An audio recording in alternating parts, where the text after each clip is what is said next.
Hello ဒီနေ့တော့လေကနန်းမဆလာချက်နီလေးပြောပြမယ်နော်ကနန်းမဆလာချက်နီကတော့လွယ်ပါတယ်ဒါကမမိုရှက်ထားတော့မဟုတ်ဘူး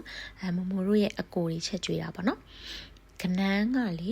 1 ကီလိုဝက်လောက်ရှိမယ်အဲ့ဒါကိုဒီလိုရွယ်စားကနန်း3កောင်လောက်ပါတယ်ပေါ့နော်ကနန်းလက်မကြီးကလည်းအကြီးပဲကနန်း1 កောင်ဆိုလို့ရှိရင်လည်းမမိုလက်ဝါလောက်ရှိရပေါ့နော်ကနန်းတွေကိုတေချာဆေးကြောပြီးတော့တန့်စင်ပြီးတော့ထားလိုက်ပါမယ်ရှင်ဒါကဝယ်လာတဲ့ကနန်း3កောင်ကြောပေါ့နော်တကယ်ပဲအဲ့လောက်ကြီးပဲပေါ့လေဒီလက်မလောက်ဝါလောက်ရှိတယ်ပြီးရင်တော့ကနန်းအရင်ကြီးတဲ့အတွက်သူဒီလိုမျိုးတစ်ပိုင်းပိုင်းထားမယ်ပေါ့လေပြီးရင်ကနန်းလက်မတဲကိုလည်းအရသာတွေဝင်သွားအောင်လို့အခုလိုမျိုးလေးထုပေးထားလိုက်ပါမယ်ဒါကတော့နောက်ထပ်အကိုတယောက်ကကနန်းမဆလာအနှစ်ချက်ဖို့အတွက်ပါဝင်ပစ္စည်းတွေကိုကုလုပ်ပေးနေရပါတော့ချက်သွန်အနီးချက်သွန်အဖြူကိုပြင်ဆင်ထားပါတယ်မမကဒီနေ့တော့ဟင်းလုံးဝမရှက်ဘူး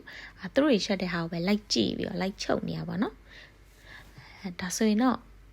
အဲ့ဒီအကိုတင်ပေးထားတဲ့ချက်သွန်အနီးနဲ့ချက်သွန်အဖြူလေးတွေလည်းအစင်းသင်းဖြစ်နေပါပြီချိတ်ဆက်ထဲကိုချိတ်ပါမယ်ချိတ်မဲ့မတိုင်ခင်မှာပဲခညံ့ညင်ဒီမေ့နေလို့ဆိုပြီးခညံ့ညင်ဒီကိုပြီးမှထပ်ထည့်ပြီးတော့ကြိတ်ရတယ်ပေါ့လေ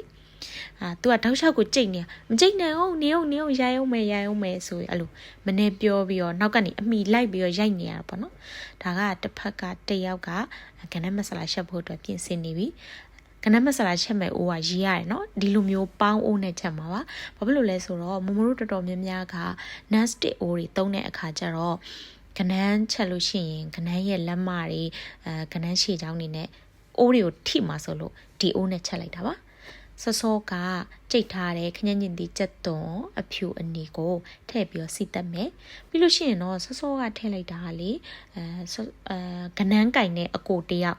သူကိုယ်တိုင်ဆက်ထားတဲ့မဆလာပါအဲ့ဒါကိုထည့်ပြီးတော့စီတက်တာပါဒါနဲ့ပဲအတန်းနောက်ကျသွားပြီစီတက်လာတာပြီးပြီဆိုလို့ရှိရင်တော့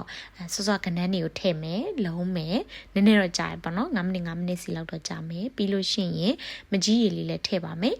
စောကသူကိုယ်တိုင်ဆက်ထားတဲ့မဆလာကိုလည်းဒီနေရာမှာကနန်းနဲ့ဝင်ဝအောင်လို့ထပ်ပြီးတော့ထည့်ပြီးတော့သူလုံးပါတယ်ဒါဆိုရင်တော့ကနန်းက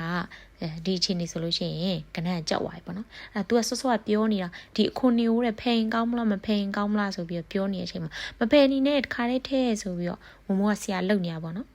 ပြီးရင်တော့သူကြက်ဥထဲပါမယ်ကဲဒါဆိုရင်တော့ ready ဖြစ်သွားပါပြီရှင်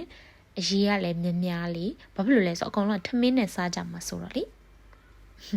ဒါကတော့မမိုချက်တာမဟုတ်ဘဲနဲ့မမိုဘေးကနေပြီးတော့လိုက်ရှုပ်ပြီးတော့လိုက်ပြီးတော့ဆရာကြီးလှုပ်ထားတဲ့ကနန်းမဆလာချက်ပါရှင်အားလုံးပဲနောက်ဗီဒီယိုတွေမှာပြန်တွေ့ပါမယ်အားလုံးပဲတတာ